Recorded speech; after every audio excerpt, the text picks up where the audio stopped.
अब ठीक आ रही है। यस सर, आगे से ठीक। ओके। अपने माइक्स बंद कर देना, मेरा जरा वॉल्यूम नहीं एडजस्ट हो रहा, लैपटॉप का वॉल्यूम बहुत हाई है तो मेरे कानों में बहुत ज़्यादा शोर आता है।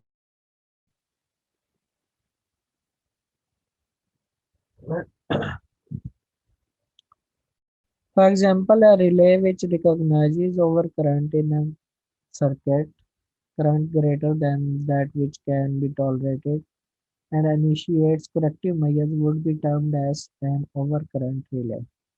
रिले का बेसिक फंक्शन बेटा जो है वो दो ही होंगे, या इलेक्ट्रोमैग्नेटिक अट्रैक्शन होगी या फिर इलेक्ट्रोमैग्नेटिक इंडक्शन होगी।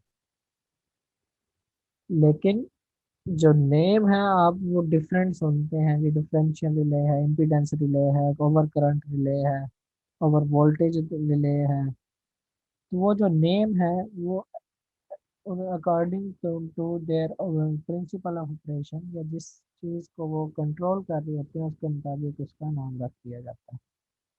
तो हमारे पास ओवर करंट रिले होगी, अगर वोल्टेज है तो ओवर वोल्टेज रिले हो जाएगी, तो हम उस तरह से उनका नाम यूज़ कर लेते हैं।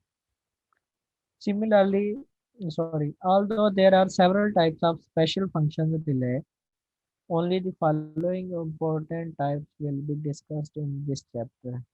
रिलेज बहुत ज़्यादा टाइप्स की हैं, लेकिन हम जो मेन जो टाइप्स हैं वो हम इस कोर्स में स्टडी करेंगे सिर्फ।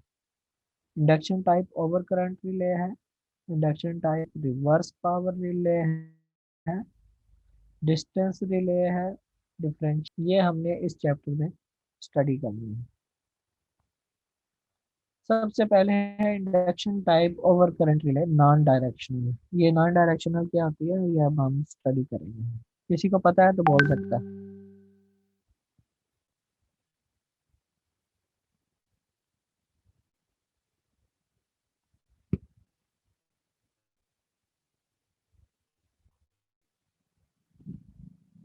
Okay. This type of relay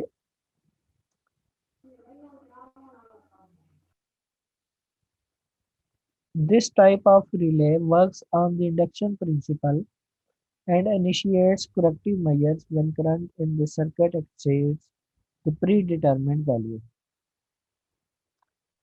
ये चीज़ें जो हैं ये मैं आपको पहले बता भी चुका हूँ और आपको इसका अंदाज़ा भी, इसलिए मैं इन पे ज़्यादा फोकस नहीं कर रहा।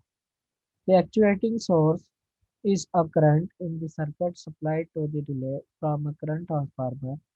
These relays are used on AC circuits only and can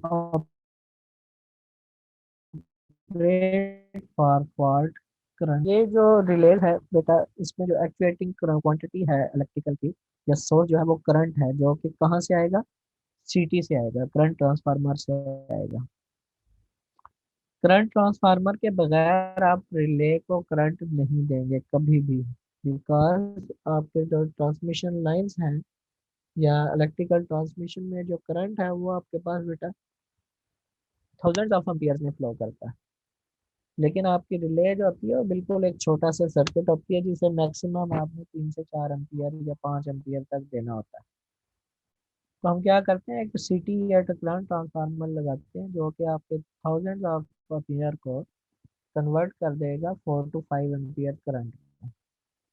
और वो जो 4 to 5 एम्पियर करंट है वो proportional to the primary current, जो कि thousand of ampere actually current आपकी लाइन में से गुजर रहा है। लेकिन वो क्या करता है, उसे निस्बत दे के उसे करंट को कम कर देता है।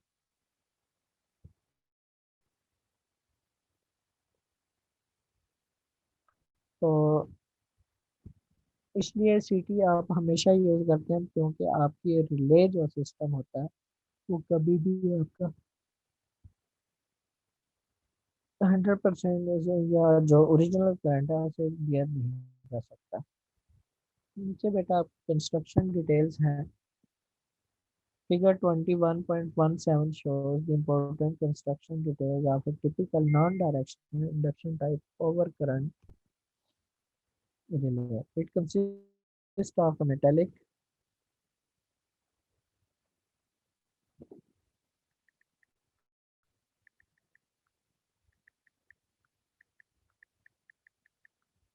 एक मिनट बेटा।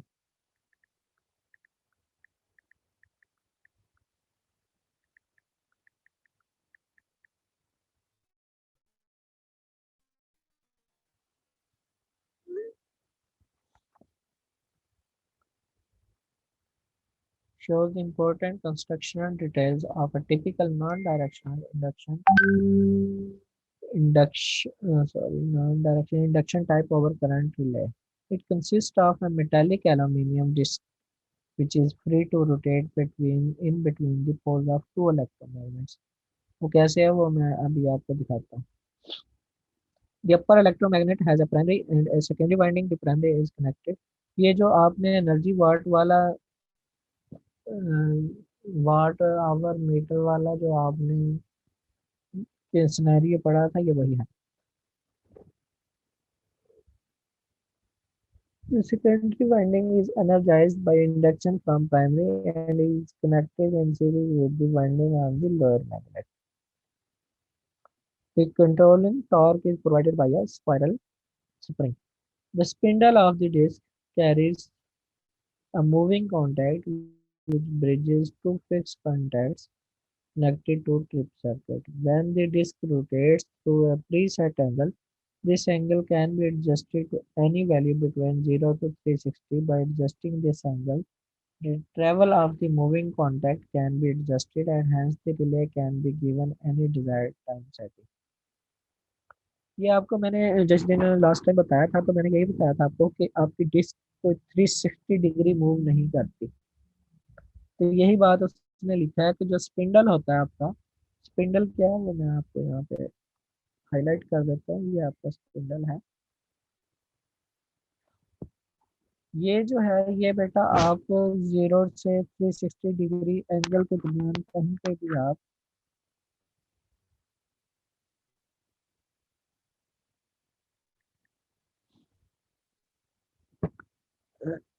0 से 360 डिग्री के दरमियान किसी भी एंगल पे बेटा ये रोटेट हो सकती है।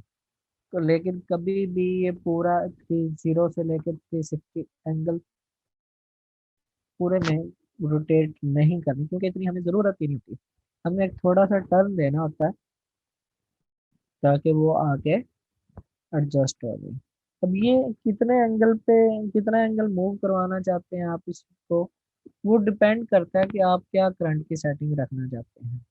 तो ये जो स्पिंडल मूवमेंट है बेटा उसके लिए ये वाले करंट सेटिंग है। यहाँ से आप डिफरेंट करंट सेटिंग उसकी चेंज करके उसे उस रिले को करंट के जो ऑपरेशन लेवल है 100 एम्पियर पे ऑपरेट हो, 200 पे हो, 400 पे हो, वो आप यहाँ से एडजस्टमेंट कर सकते हैं। Is that clear? Yes, Yes, sir. sir. जी सर।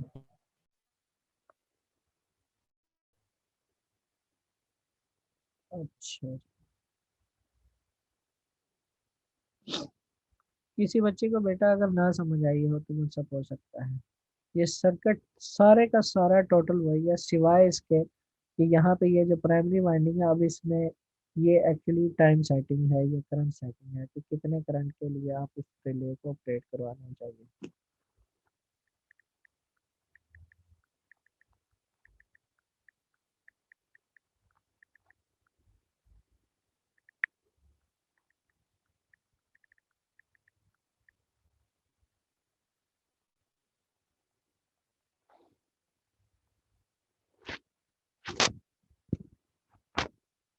अच्छा जी, ऑपरेशन।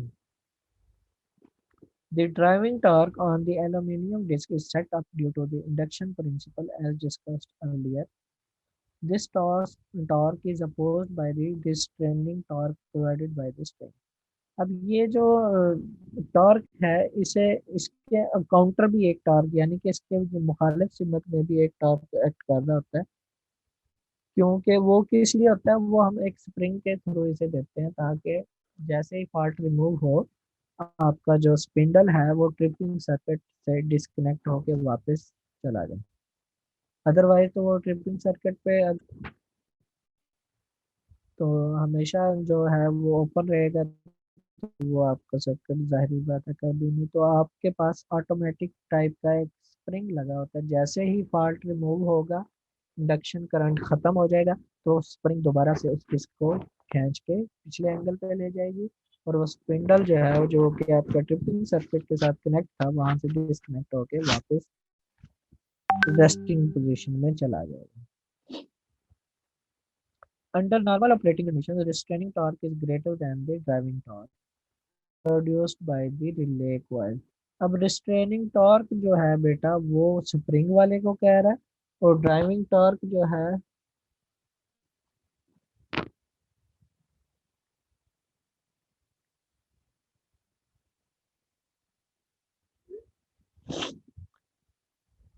जो ड्राइविंग टॉर्क है वो जो करंट की यानी कि फॉल्ट करंट की वजह से उस पर टॉर्क अप्लाई होगा, उसे वो ड्राइविंग टॉर्क कह रहा है।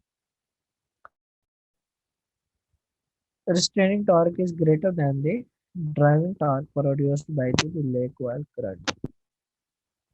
Therefore, the aluminum disc remains stationary. However, if the current in the protected circuit exceeds the preset value, the driving torque becomes greater than the restraining torque.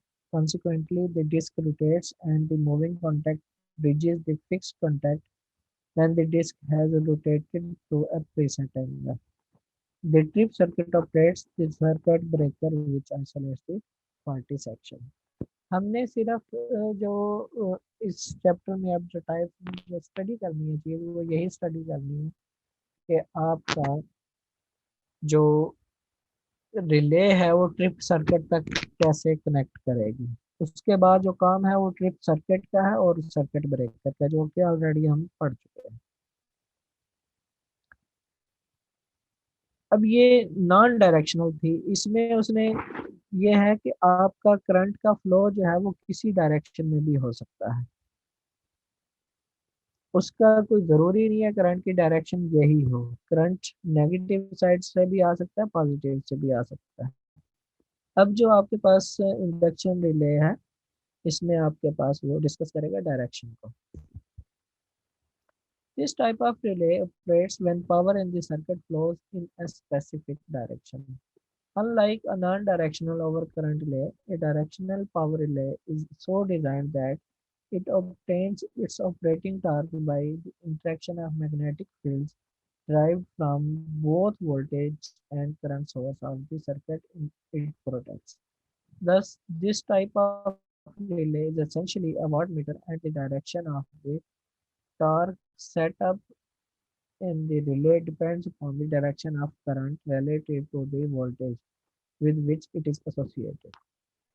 ये जैसे कि मैंने अभी आपको पहले सिंपल बताया कि करंट की डायरेक्शन को ये मॉनिटर करेगा with respect to voltage. Current और वोल्टेज के आपस में क्या डायरेक्शन है उसके मुताबिक ये ऑपरेट होगा। ये ज़्यादातर आपका जो है पावर फैक्टर को करेक्शन में यूज़ करने के लिए यूज़ होगी।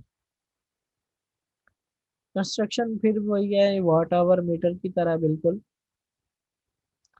ये आपके पास नज़र आ रहा है फ्रॉम पीटी, यानी कि पोटेंशियल ट्रांसफार्मर से आप इनपुट लेंगे, पोटेंशियल कॉइल में आ जाएगा, और यहाँ से आपका पहला फ्लक्स पैदा हो गया फाई वन, और ये फाई वन जो है ये इंड्यूस करेगा दूसरा फ्लक्स फाई टू, जो कि इसमें करंट ट्रांसफार्मर की वजह से आ रहा है।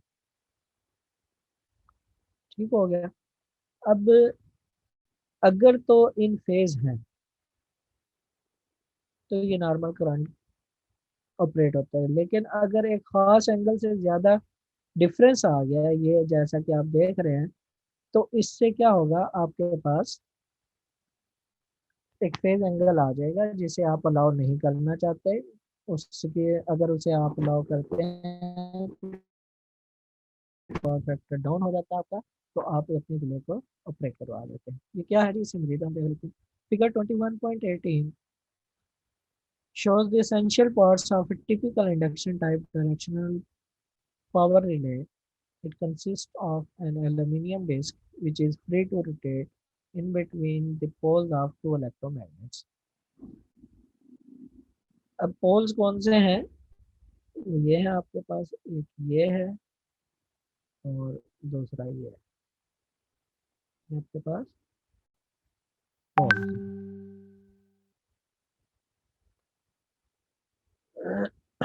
The upper electromagnet carries a winding called potential coil on the central lip, which is connected through a potential transformer to the circuit voltage source.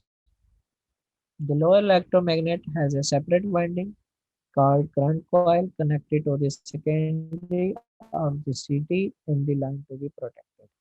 अब ये चीज आपने नोट रखनी है, जो बेटा आपके पोटेंशियल कॉइल है वो पोटेंशियल मीटर से आपके पास इनपुट ले रही है, और जो आपके पास करंट कॉइल है वो करंट ट्रांसफार्मर से आपके पास इनपुट ले रही है। ऊपर वाले केस में आपने सिर्फ एक प्राइमरी कॉइल थी उसी को इनपुट दी थी। यहाँ पे दोनों कॉइल्स को अलग अलग इनपुट है, एक को पोटेंशियल ट्रांसफार्मर से इनपुट है और दूसरे को आपके करंट ट्रांसफार्मर से इनपुट दी हुई है। अच्छा, the current coil is provided with a number of tappings connected to the plugging torque is provided by a plug setting bridge not shown for clarity. This permits to have any desired current setting। वो जो आपके पास ऊपर एक current setting थी वो आपके पास यहाँ पे होगी, यहाँ पे उस पूरे सर्किट को आप लगा सकते हैं। तो यहाँ से आप डिफरेंट करंट सेटिंग सेट करने के लिए लगा सकते हैं। तो यहाँ पे एक्चुअली आ गई, उसने कहा है कि मैंने इसलिए नहीं शो की ताकि क्लियरली बाकी की पिक्चर जो है वो आपको नजर आ सके।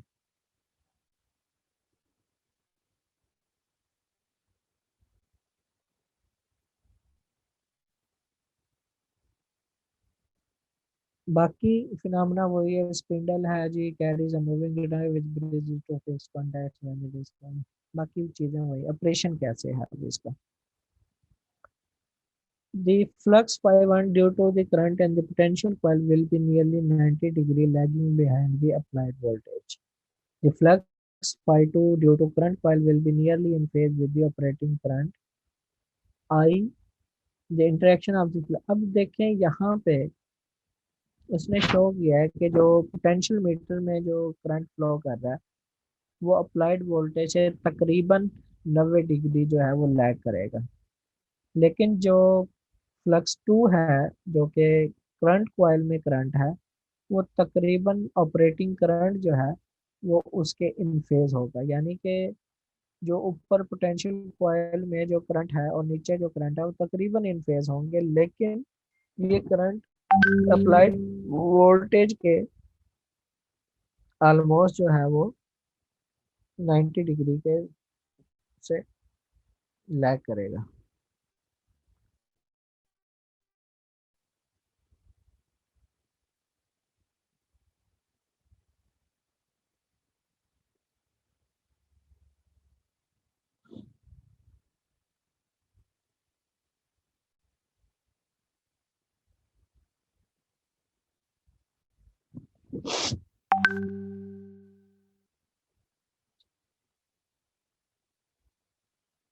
ये आपके पास इक्वेशन है जो आप पहले भी देख चुके हैं। It is clear that the direction of driving torque on the disc depends upon the direction of power flow in the circuit to which the relay is associated. When the power in the circuit flows in the normal direction, the driving torque and the restraining torque due to springs or restraining torque। अस्सलाम वालेकुम sir.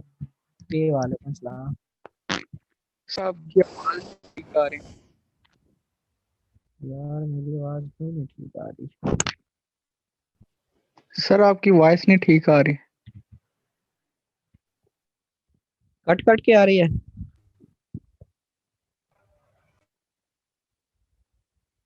Sir बहुत slow आ रही है, बस ये cut की तो नहीं आ रही, वैसे स्लो आ रही है, बहुत स्लो। सर कभी आती नहीं है और कभी फास्ट हो जाती है मेरी।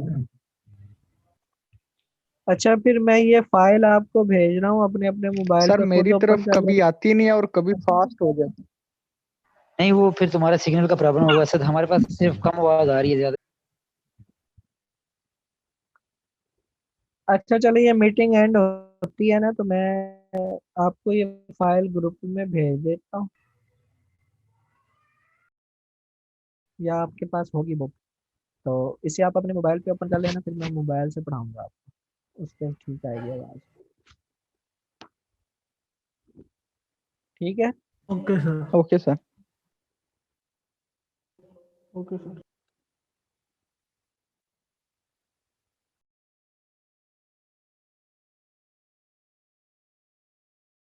Discussed above is unsuitable for use as a directional protective relay under short circuit condition. अब जो ऊपर आपके पास हमने डिस्कस की है रिले, वो जरा नॉन सूटेबल है, क्योंकि जब शॉर्ट सर्किट करंट आएगा, a huge amount of current, तो वोल्टेज तो जीरो हो चुका होगा। शॉर्ट सर्किट करंट के लिए जो पहली कंडीशन है वो यही है कि voltage is equal to zero. जब दो टर्मिनल आपस में कनेक्ट हो जाएंगे, तो आपके पास जो शॉर्ट सर्किट करंट है वो कभी भी, सॉरी, वो शॉर्ट सर्किट करंट होता ही तब है जब वोल्टेज आपके पास जीरो हो जाए। तो वो जो अबव डायरेक्शनल टाइप रिले है, वो जो है वो आप यूज नहीं कर सकते। द रीजन इज कि जब आप शॉर्ट सर्किट करेंगे वोल्टेज जीरो हो जाएगा, वोल्टेज जीरो हो जाएगा तो पोटेंशियल कॉइल जो है उसकी फंक्शनिंग ही खत्म हो जाएगी। फिर करंट को आप किस रेफरेंस से, किस बेस पे उसकी डायरेक्शन को फाइंड करेंगे, क्योंकि उसने जो डायरेक्शन दी है करंट की, वो उसने रिलेटिव टू द वोल्टेज कहा था। तो उसके लिए हम क्या करते हैं, हम इंडक्शन टाइप जो है directional over current relay use करते हैं। अब यहाँ पे जो करंट है, बेशक वो शॉर्ट सर्किट हो गया, लेकिन वो करंट जो है वो इंड्यूस, जब इंडक्शन होगी, आप जानते हैं किसी भी इलेक्ट्रिकल कंडक्टर में जब इंडक्शन होती है तो उस पे एक पोटेंशियल डिफरेंस क्रिएट हो जाता है।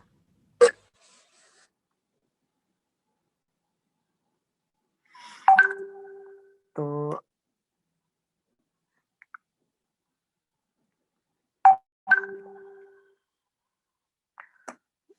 ओके, एक मिनट यार।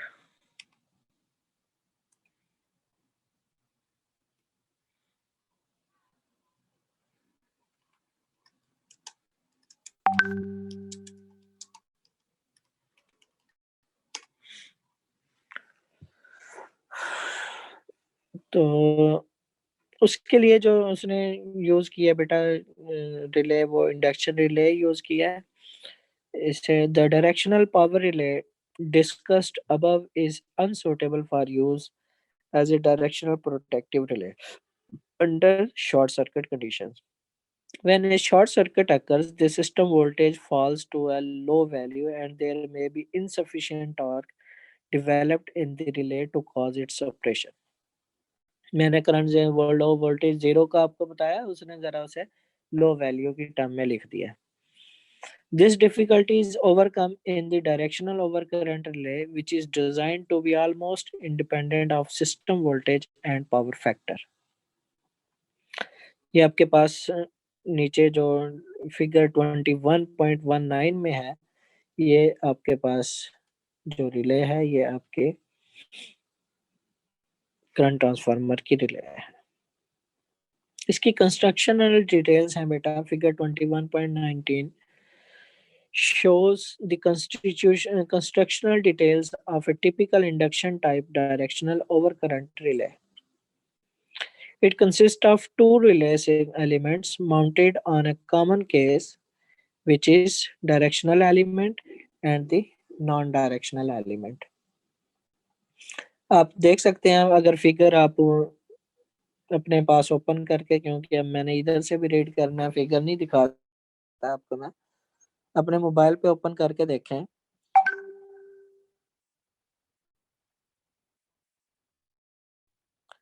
एक डायरेक्शनल एलिमेंट है जिसमें आपके पास पोटेंशियल कॉइल है और करंट कॉइल दोनों उसमें इन्वॉल्व हैं, और फिर एक नीचे है नॉन डायरेक्शनल जिसमें आपके पास अलग से एक करंट कॉइल का पार्ट है और एक उसी तरह का आपके पास करंट कॉइल का जितना भी पार्ट है वो नीचे की तरफ शो किया जो कि नॉन डायरेक्शनल है। Directional element. It is essentially a directional power relay which operates when power flows in a specific direction. ये वही ऊपर वाला जो सर्किट है आपके पास फिगर में वो वही रिले है जो पहले आप पढ़ चुके हैं, उसी का हिस्सा है। The potential coil of this element is connected through a potential transformer to the system voltage. The current coil of the element is energized through a CT by the current circuit. This winding is carried over the upper magnet of the non-directional element. The trip contacts 1 and 2 of the directional element are connected in series with the secondary circuit of the overcurrent element. Therefore, the later element cannot start to operate until its secondary circuit is completed. In other words, the directional element must operate first. Contacts यानी कि जो contact 1 and contact 2 है जहाँ पे from city contact ऊपर जो directional के साथ नहीं लिखे हुए बिल्कुल उसके दरमियान में 1 और 2 जब तक वो कनेक्ट नहीं होंगे बेटा आपके नीचे की कॉइल एनर्जाइज ही नहीं होगी। तो इसलिए जो डायरेक्शनल एलिमेंट है इस रिले का उसका पहले ऑपरेट होना जरूरी है। In other words, the directional element must operate first.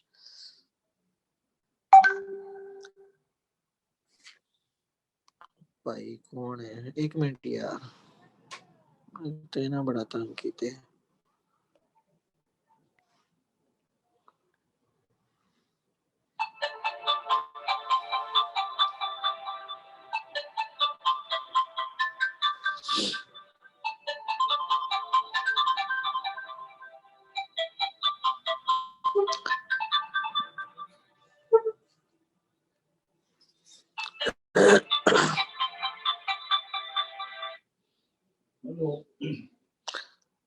In other words, must operate in order to operate the overcurrent element. Non-directional element. It is an overcurrent element, similar in all respects to a non-directional overcurrent relay described in Article 21.11, जो अभी ऊपर आपने discuss किया था। The spindle of the disc of this element carries a moving contact which closes the fixed contact. After the operation, it may be noted that plug setting bridge is also provided in the relay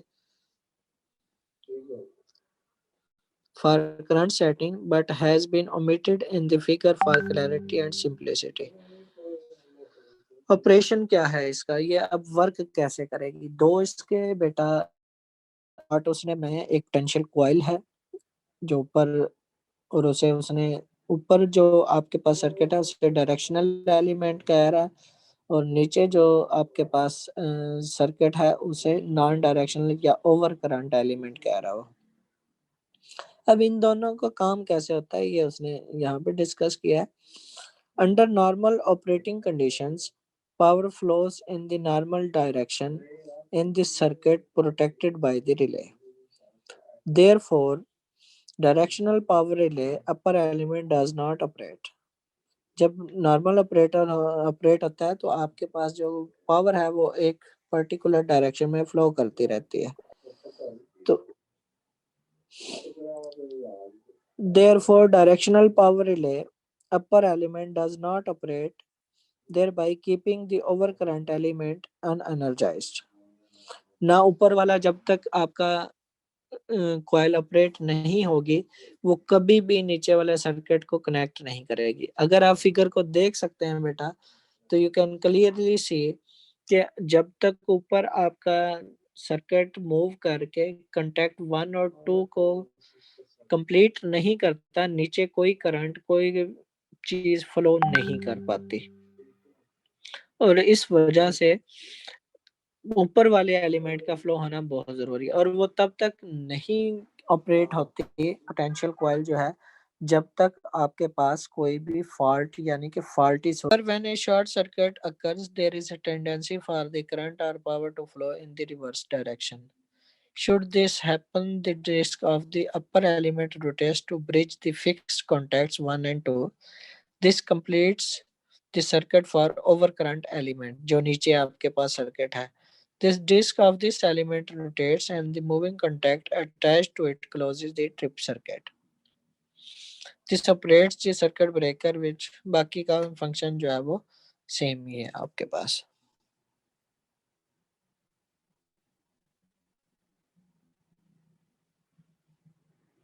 differential relay आ गई, voltage balance differential relay, types of protection. अच्छा जी, आज तो काफी रहती है. एक होगी, दो होगी.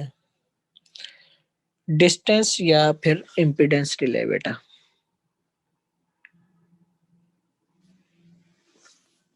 कोई बच्चा बता सकता है क्या होती है?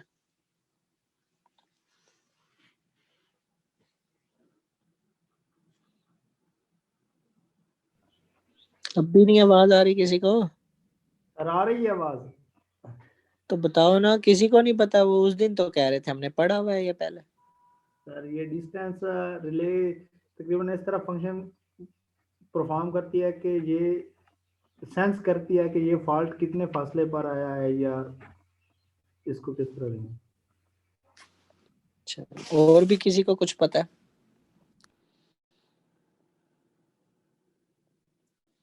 No sir. Okay.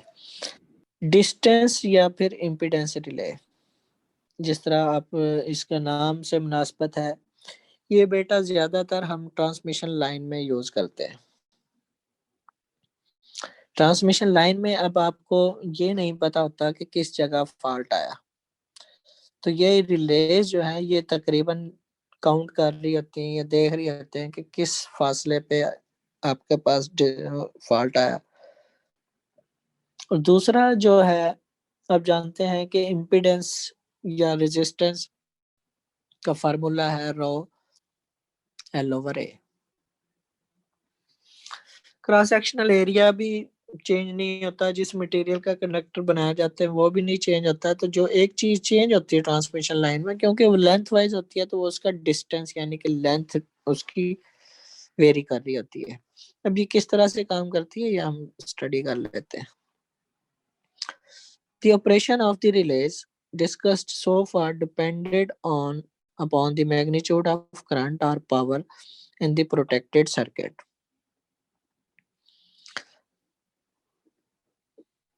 However, there is another group of relays in which the operation is governed by the ratio of applied voltage to the current in the protected. Ratio of voltage over current क्या होती है? Impedance होती है आपके पास. G is equal to voltage over current. तो ये उसने वही लिखा है. In other words, impedance ही है ये मतलब.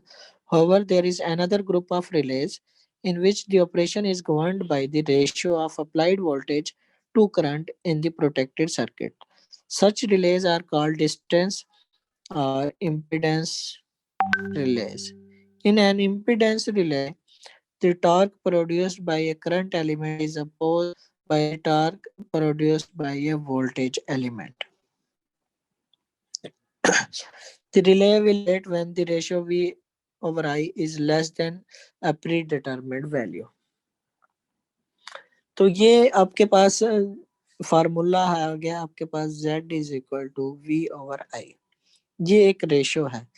इस रेशियो पे आपकी रिले ने ऑपरेट होना है. अब ये रेशियो क्या होगी ये आप पहले से डिसाइड करते हैं.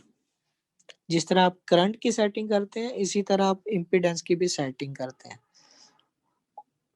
लेकिन करंट की सेटिंग में जो आप सेटिंग देते हैं उससे जब ज्यादा करंट आता है तब वो ऑपरेट होती है रिले. इस केस में जब इम्पीडेंस जो आपने सेटिंग की है इम्पीडेंस की, जब इम्पीडेंस उससे कम होगी तब ये ऑपरेट होगा. ये एक डिफरेंस है इसमें. The figure 21.20 illustrates the basic principle of operation of an impedance relay. The voltage element of the relay is excited through a potential transformer from the line to be protected. The current element of the relay is excited from a current transformer in series with the line. अब यहाँ पे आप देख रहे हैं, मेरे पास में mobile है, यहाँ पे शो भी नहीं है। ये जहाँ पे इम्पीडेंस रिले लिखा हुआ है उसने ऊपर एक सीटी लगा हुआ है जो कि सीरीज में है और नीचे एक पीटी लगा हुआ है जो कि उसके इम्पीडेंस में है। अब ये आप देख सकते हैं कि जो इम्पीडेंस रिले में पीटी से जो कनेक्शन आ रहे हैं इसका सर्किट पैरेलल में होगा, जो भी इम्पीडेंस के अंदर लगाया हुआ आपने मैग्नेटिक कॉइल्स वगैरह, और जो सीटी है वो उस सर्किट के साथ सीरीज में कनेक्ट होगा। और ये तो आप जानते हैं कि करंट आपका सीरीज में मेजर किया जाता है और वोल्टेज आपका पैरेलल में मेजर किया जाता है। तो पोर्शन ए बी जो है, ये जो वर्टिकल लाइंस पे ए लिखा हुआ है और आगे जाके बी लिखा हुआ है। ए के साथ सही भी है यानी कि सर्किट ब्रेकर, और बी के साथ भी एक सर्किट ब्रेकर लगाया हुआ है उसने। तो ये दो आपके पास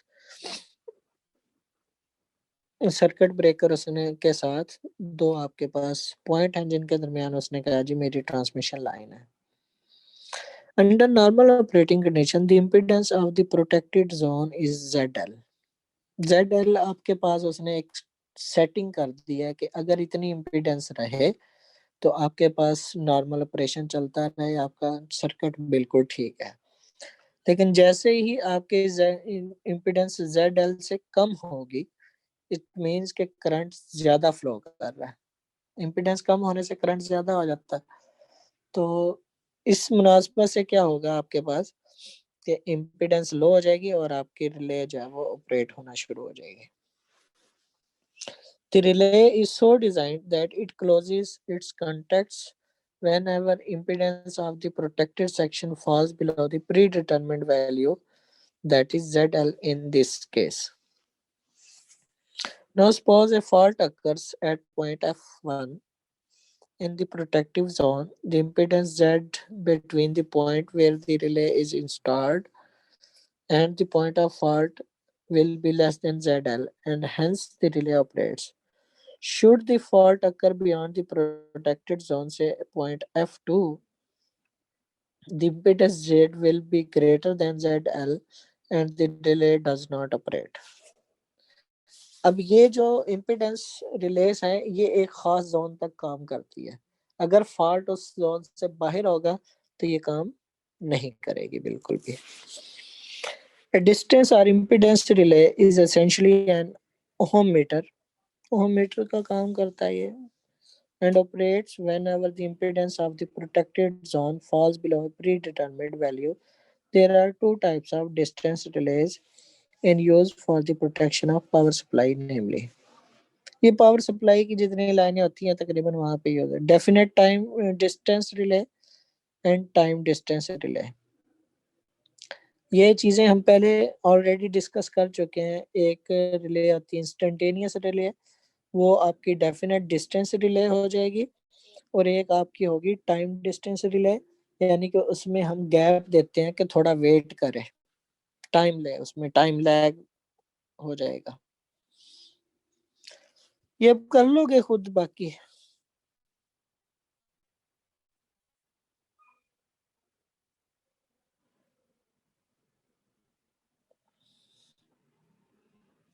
आवाज नहीं आ रही किसी को?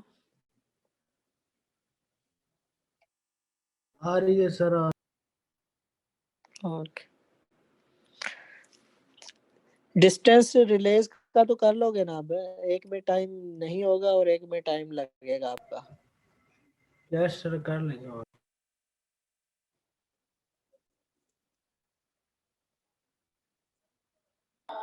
कर लेंगे सर इंशाल्लाह।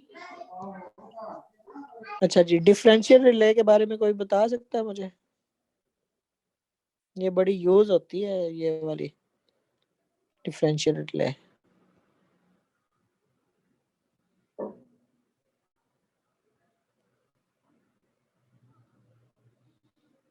कोई नहीं। बारे में पूछ रहे हैं हाँ जी।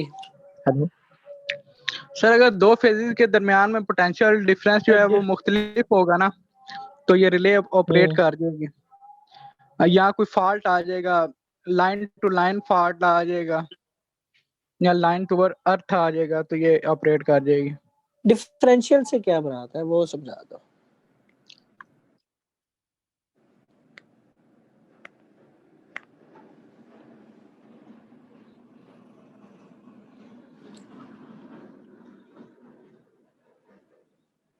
डिफरेंशियल सर मुख्तलिफ। बेटा जो डिफरेंशियल रिले होती है ना, ये आपका जो फेज एंगल होता है जो किसी भी दो लाइनों के दरमियान, दो करंट के दरमियान, दो वोल्टेज के दरमियान, या करंट और वोल्टेज के दरमियान, ये सारी की सारी उस पे एक्ट करती है। जैसा कि आपने डायरेक्शनल ओवर करंट रिले में देखा था, वहां पे करंट की डायरेक्शन थी विद रिस्पेक्ट टू वोल्टेज, लेकिन यहाँ पे जो डिफरेंशियल रिले है, ये करंट से करंट की फेज डिफरेंस भी हो सकता है, करंट का वोल्टेज से फेज डिफरेंस भी हो सकता है, और वोल्टेज का वोल्टेज से भी फेज डिफरेंस हो सकता है। तो ये आप करंट के लिए भी यूज कर सकते हैं, पावर के लिए भी यूज कर सकते हैं, और आप वोल्टेज के लिए, ओवर वोल्टेज, हाई करंट या रिवर्स पावर डायरेक्शन के लिए, तीनों के लिए ये वाली रिले जो है वो आप यूज कर सकते हैं। ठीक हो गया?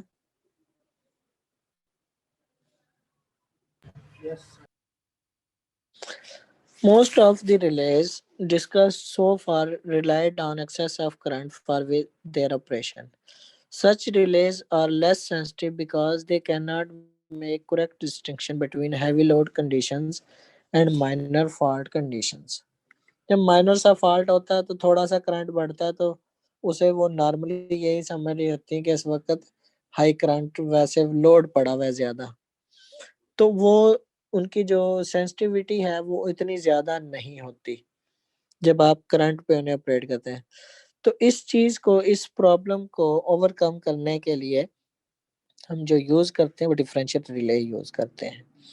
A differential relay is that operates when the phase difference of two or more similar electrical quantities exceeds a predetermined value. अब इसमें यही कहा इसने कि टू सेम और डिफरेंट, चाहे वो करंट करंट हो या फिर करंट वोल्टेज हो, उन क्वांटिटीज का आपस में जब फेज डिफरेंस आपका क्रिएट होगा, कितना फेज डिफरेंस ये आप पहले से उसे सेटिंग करके बताएंगे, उसके मुताबिक वो ऑपरेट होगी और आपके पास काम करेगी। Thus, a current differential relay is one that compares the current entering a section of the system with the current leaving the section. अब इसमें जो डिफरेंशियल रिले है वो दो काम करेगी। एक, जो करंट एंटर हो रहा है उसे कंपेयर करवाएगी जहां से करंट लीव कर रहा है, ये जितना करंट लीव कर रहा है। Under normal operating conditions, the two currents are equal, but as soon as a fault occurs, this condition no longer applies. क्योंकि सीरीज में करंट जो है, नॉर्मली किसी भी नोड पे जब आप किरचॉफ से करंट लॉ लगाते हैं तो हम क्या करते हैं, उस नोड में जितना करंट एंटर हुआ उतना ही लीव करेगा। लेकिन जब फॉल्ट आ जाता है तब ये कंडीशन जो है वो अप्लाई नहीं हो पाती, तब क्योंकि आपके पास फॉल्ट की वजह से जो करंट आया था और जो करंट वहां से निकल रहा है उसमें डिफरेंस आना शुरू हो जाता है। The difference between the incoming and outgoing currents is arranged to flow through the operating coil of the relay. और इन्हीं दोनों करंट को हम कोशिश करके जो रिले की कॉइल्स हैं उनमें से फ्लो करवाते हैं। If this differential current is equal to or greater than the pickup value, the relay will operate upon the circuit breaker to isolate the faulty section. ये इसका प्रिंसिपल ऑफ ऑपरेशन है। It may be noted that almost any type of relay, when connected in a particular way, can be made to operate in as a differential relay. कि आपके जो relay है, जितनी भी आपने टिपिकल रिले बनाई है, उन्हें अगर एक खास स्कीम में आप इस स्कीम के मुताबिक अप्लाई कर दें या यूज कर लें तो डिफरेंशियल रिले बन सकती है. In other words, it is not so much that the relay construction as the way the relay is connected in a circuit that makes it a differential relay. There are two fundamental systems of differential or balanced protection: current balance protection, voltage balance protection. अब इसमें दो चीजें वो कर रहा है कि अगर वोल्टेज सेम रखना है तो उसको प्रोटेक्ट करना है, या फिर करंट को सेम रखना है तो तब उसे प्रोटेक्ट करना है. पढ़ लोगे या पढ़ ये भी मैं बताऊं? पढ़ लेंगे सर. इसमें आपने कोई भी एक पॉइंट है अनवर बेटा आपके लिए, क्योंकि आप इलेक्ट्रॉनिक्स से आए हैं, कि आपने सिर्फ या करंट को बैलेंस रखना है या फिर वोल्टेज को. जैसे ही करंट इम्बैलेंस हो आपने कॉइल को ऑपरेट करवा देना है, और इसी तरह जब वोल्टेज आपने देखना है तो वोल्टेज को भी आपने बैलेंस लेके चलना है. Yes sir.